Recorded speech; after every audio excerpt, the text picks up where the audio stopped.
A paz do Senhor para todos. Aqui estamos para mais um momento de meditação da Palavra de Deus, estudo acerca da lição juvenis.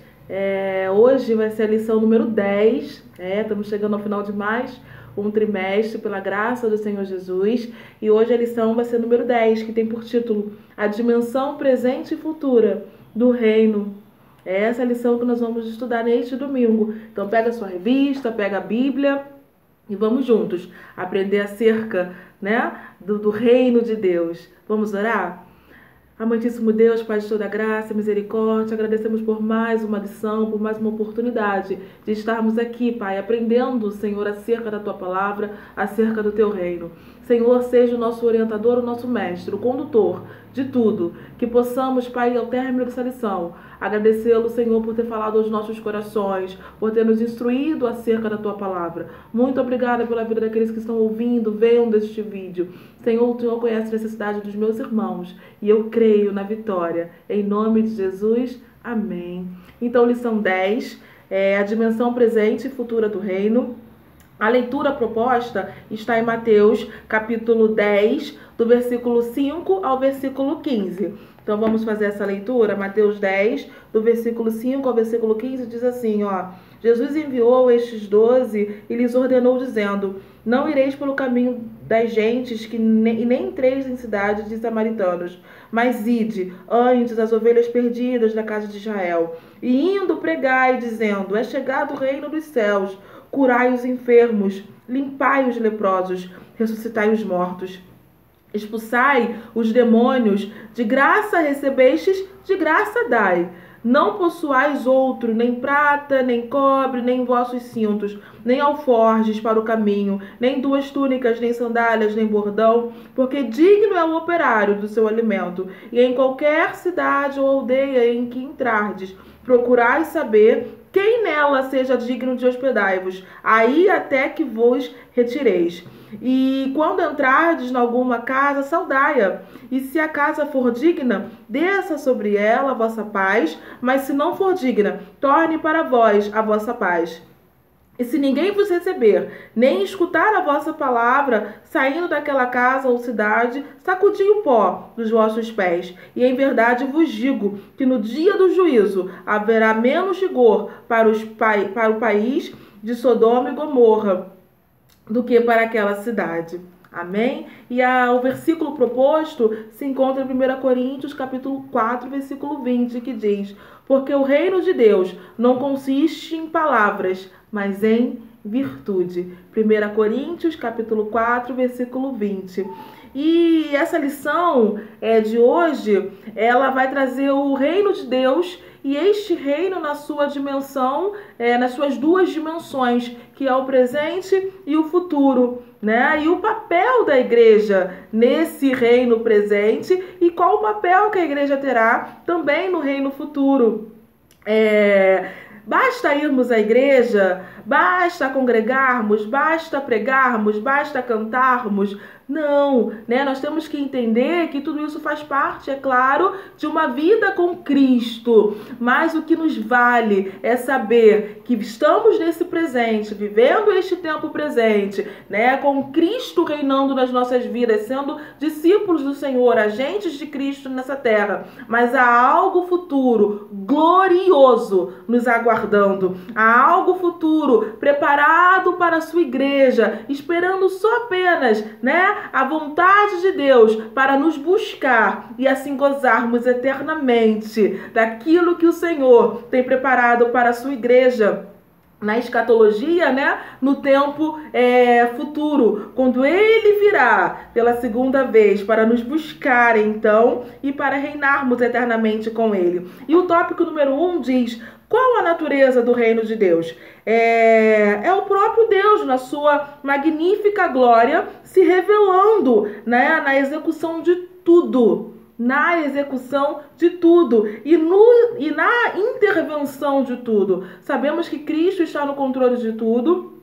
Ele pode tudo e ele tem este poder, tanto na execução como na intervenção. O nosso Deus está no controle de tudo. Ele não perdeu o controle. E quando permitimos que Deus controle as nossas vidas, nos tornamos cidadãos do reino de Deus. Nos tornamos cidadãos desse reino tão maravilhoso. O nosso Cristo, ele tem todo o poder. E nós precisamos deixar que este Cristo poderoso reine nas nossas vidas para que então, possamos neste tempo ser agentes influenciadores de Cristo, agentes que propagam o amor de Cristo. Vamos ver Mateus capítulo 28, versículo 18. Mateus 28, capítulo 18, diz o seguinte, E chegando Jesus falou-lhes dizendo, é-me dado todo o poder no céu e na terra. Então o nosso Cristo tem todo o poder, tanto no céu quanto na terra. Tudo que está acontecendo está no controle de Deus. Tudo que está nas nossas vidas, tudo que somos, porque nós somos controlados pelo Espírito Santo de Deus. As nossas vidas foram entregues a Deus. Então ele tem todo o poder. Acalma o seu coração. O seu, o meu, o nosso Deus está no controle de tudo. Nada saiu do seu controle. O tópico 2, ele vai nos dizer o reino de Deus no tempo presente.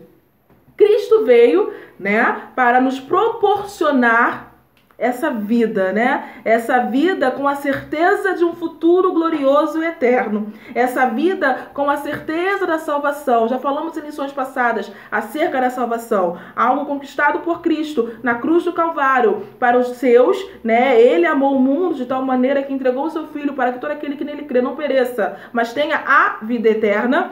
Então Cristo nos amou, Cristo ele veio nessa obra redentora e nós precisamos aceitar Cristo e servi-lo neste reino ou então abrir mão desta tão maravilhosa e gloriosa graça e promessa de Cristo, que é a salvação eterna. Sabemos que o Império Romano, ele oprimia, e havia essa necessidade, havia essa grande expectativa de um herói messiânico que surgisse então para poder livrar ali o povo. E neste contexto, Jesus inicia então a sua pregação, chamando o povo para o arrependimento, porque uma vida com Cristo sem arrependimento não é uma vida com Cristo. Quando nós aceitamos a Cristo, nos arrependemos de tudo que fizemos e passamos a nutrir uma nova esperança, uma nova vida com Cristo. E em Mateus capítulo 4 e versículo 17 vai nos dizer justamente isso. Arrependei-vos porque é chegado o reino dos céus. É chegado o reino dos céus. O rei chegou sarando feridas, libertando. E neste tempo que vivemos, de injustiça social, econômica, falta de amor, falta de compreensão, nós somos chamados realmente para fazer a diferença. Vamos ver 1 Timóteo. 1 Timóteo, capítulo 4.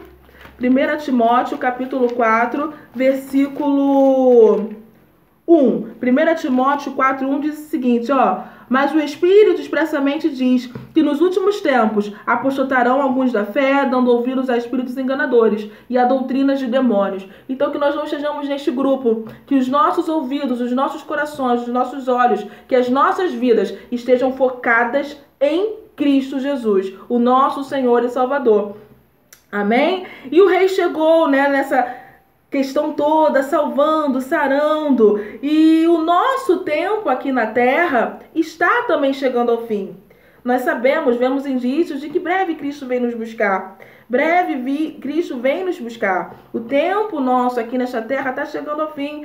E só vivemos contrário a toda essa injustiça, a todas essas falcatruas, a tudo isso, vivendo o amor de Cristo. Estando, com as nossas casas firmadas na rocha.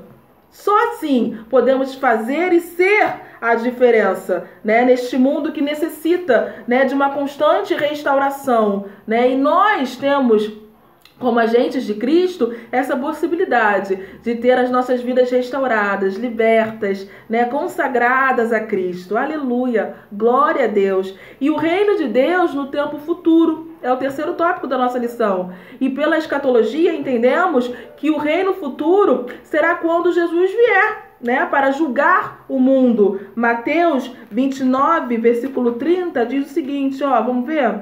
Abre aí a sua Bíblia, Mateus 29, versículo 30. Mateus, capítulo 29.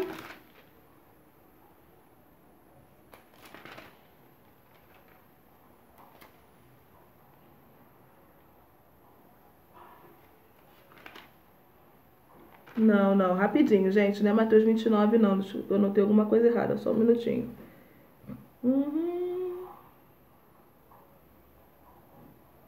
Só um minutinho. Mateus 24, desculpa, Mateus 24, versículo 30. Mateus 24, versículo 30 diz assim, ó: então aparecerá no céu o Filho do Homem, e todas as tribos da terra se lamentarão e verão o Filho do Homem vindo sobre as nuvens com o seu poder e com a sua glória. Então nós cremos nisso, é Mateus 24, versículo 30, tá? Corrigindo, não é o 29 não, é 24 e 30. E então nós aguardamos este Cristo que virá para nos buscar. E o nosso Cristo, ele triunfará sobre todo mal. Neste tempo presente, somos gratos pela oportunidade de servir a Cristo, gratos por conhecê-lo, né, por sentir a tua presença, gratos por sermos agentes dele, discípulos do Senhor, servos do Senhor. Aqui nesta terra somos gratos, sim, mas o que nos alegra também é saber que um futuro glorioso nos espera e gozaremos eternamente com ele. Eternamente, não haverá mais choro, não haverá mais pandemia, não haverá mais isolamento social, não, gozaremos para sempre desta comunhão com Deus e com os nossos amados irmãos. Vivemos no presente, pregamos, cultuamos, nos alegramos, mas o nosso foco é a vida eterna com Cristo. É esse o nosso foco, morar eternamente com Cristo. E o quarto tópico vem dizendo: a igreja, uma expressão atual do reino de Deus. Somos, como igreja, como eu já disse, discípulos de Cristo, servos do Senhor, agentes do Senhor aqui na terra. Por isso que cada cristão tem uma grande responsabilidade. Há uma grande responsabilidade sobre a minha vida, há uma grande responsabilidade sobre a sua vida. Declaramos Cristo, propagamos Cristo. A nossa vida precisa ter essa identidade com Cristo. Ao olhar para mim, ao olhar para você, o mundo precisa ver Cristo. Precisa ver o amor de Cristo impregnado nas nossas vidas, nas nossas ações, nas nossas falas, no nosso comportamento, em tudo. Cristo precisa ser enxergado através de nós e nas nossas vidas. E é por isso que temos que ter uma vida, né, em constante oração e busca pelo Espírito Santo de Deus. Isso é primordial na vida de qualquer cristão, né? Orar, jejuar, ler a palavra, buscar cada dia mais ser cheio do Espírito Santo de Deus. Precisamos constantemente desta ação nas nossas vidas, até mesmo para termos uma vida espiritual saudável. Uma vida espiritual saudável. Como igreja, nós somos a atual expressão do reino de Deus aqui na terra. Devemos fazer a diferença nesse mundo. Em Mateus capítulo 5, vamos lá? Mateus capítulo 5, versículos 13 e 14, diz assim, ó: vós sois o sal da terra. E se o sal for insípido, com que há de salgar? Para nada mais presta, senão para se lançar fora e ser pisado pelos homens. Vós sois a luz do mundo. Não se esconde uma cidade edificada sobre um monte. Vamos ao 15 também? Nem se acende a candeia e se coloca debaixo do alqueire, mas no velador, e dá a luz a todos que estão à casa. Nós somos o sal da terra, nós somos a luz do mundo e precisamos exercer esta função. O mundo clama por socorro, o mundo clama por ajuda, e você e eu somos os discípulos do Senhor, os servos do Senhor, o sal desta terra, a luz do mundo. Precisamos fazer a diferença. Não nos vale viver e ser igual ao mundo, não. Temos que ser a diferença e fazer a diferença. E o mundo precisa ver isso em nós, que o mundo veja em nós o amor de Deus e que este amor, né, possa fazer a diferença, de quem se permita, né, que Deus entre no seu coração e assim reine. E concluindo esta lição, como igreja de Cristo, fomos chamados para fazer a diferença. Devemos em todo o tempo anunciar o amor de Deus, anunciar a volta de Cristo, anunciar esse reino futuro que nos aguarda, este reino glorioso e eterno que nos aguarda. Precisamos, né, proclamar Cristo para este mundo, alcançar vidas pelo poder da palavra de Deus. Nós pregamos, falamos, claro que quem faz a obra é o Espírito Santo de Deus, mas a nossa parte precisa ser feita, que é anunciar este preciosíssimo amor. É tempo, amados, de sermos sal e luz verdadeiramente nesta terra.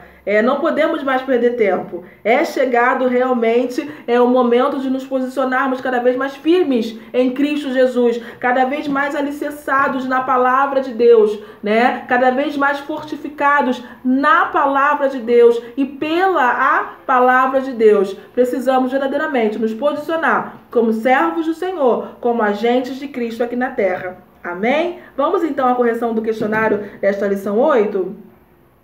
A primeira pergunta diz o seguinte: qual a abrangência do reino de Deus? É o próprio Deus se revelando, né, em sua glória e majestade, e acontece nos tempos presentes e no tempo futuro. O que acontece quando deixamos que a palavra de Deus domine as nossas vidas? Maravilha, né? Tornamos cidadãos do reino e passamos a viver os propósitos determinados por Deus. Cristo passa a reinar completamente, a nos direcionar. Amém? O que é a dimensão presente do reino de Deus? É Deus sarando as feridas, conduzindo, né, tudo conforme o seu querer. É Deus conduzindo tudo conforme a sua vontade, conforme o seu querer. É tempo de um reino que tem dimensões no plano espiritual. Estamos nessa terra, somos humanos, carne, né, e osso, mas também nós temos esse plano espiritual. Também vivemos espiritualmente e os espirituais discernem as coisas que são espirituais. Então nós temos aí essa grande também oportunidade, né, de sermos espirituais. O que é a dimensão futura do reino de Deus? É a dimensão escatológica do reino, né? É o porvir que está realmente nos aguardando. É quando o Senhor vai voltar para nos buscar. E assim moraremos eternamente com Ele. Não passaremos por nenhuma grande tribulação, não passaremos mais por nada. Estaremos reinando com Cristo para todo sempre. Aleluia, glória a Deus. E por que podemos afirmar que a igreja é a expressão atual do reino de Deus? Porque é através da igreja que o reino exerce a sua ação nas vidas das pessoas. É através da igreja. Nós, como igreja, somos agentes de Cristo nessa terra. E é através de nós que outras pessoas vão ouvir falar do amor de Cristo, seja no louvor, seja numa palavra, né? O Senhor, Ele vai nos usar abundantemente. Amém? Foi um resumo desta lição. Crendo no Senhor que em breve estaremos reunidos novamente, presencialmente. Mas enquanto estamos nessa quarentena, vamos seguindo assim, tá bom? Vamos orar? Amantíssimo Deus, graças te dou por mais esta oportunidade, ser com cada irmão, liberando vitória, liberando bênção, mais unção, e que possamos, Senhor, estar com os nossos corações e as nossas vidas focados em Ti, o autor e o consumador da nossa fé, crendo que em breve estaremos reunidos todos numa grande festa para eternamente viver a grandiosa